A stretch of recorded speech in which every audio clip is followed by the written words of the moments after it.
reciting Sonnet 14, and I believe the most prominent sonnet form elements are the structure, the volta, and the rhyme scheme. And it has 3 quatrains followed by a couplet, which helps the structure. And for example, in mine, the first 2 quatrains suggest that he understands astrology but describes all the ways that he cannot use it, which it's typically used for. And then the volta in line 9 starts the 3rd quatrain and shifts the discussion by explaining what he meant by that. And he explains how all of his insights come from the stars he sees in this person's eyes, and that they can be passed on. And then finally, the couplet concludes it by stressing that if he dies without a child, it'll be the end of the truth and beauty he carries. And it follows a typical rhyme scheme for a sonnet, or a Shakespeare one, A, B, A, B, C, D, C, D, E, F, E, F, G, G. And Shakespeare uses poetic devices like rhyme to help structure the story's parts and progress it. The couplet rhyming especially stresses like a concise ending message, and it's also just more fun, memorable, and like flows more smoothly with the rhyming. And it's written in iambic pentameter, which is a simple repetition of 2 beats, and the unstressed stress pattern sounds more natural in speech, and has a consistent 10 syllables per line. And he uses a metaphor by comparing the person's eyes to the stars, and it kind of like indicates a cosmic level of truth and beauty in them.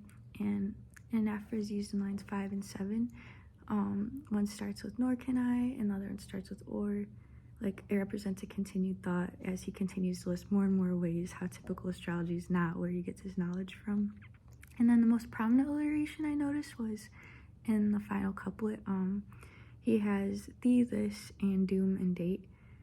And he's trying to hammer in the idea and warn the person that if he doesn't have a child and dies, then this beauty and truth will die with him. And I think the alliteration like draws focus to that.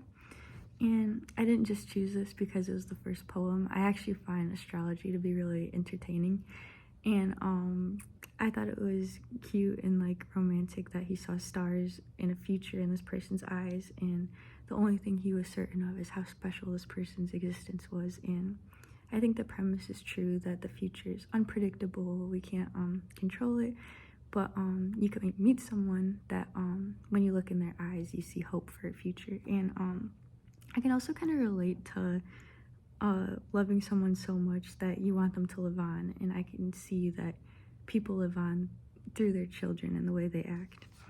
And I have some of it memorized, but I might have to look down a lot.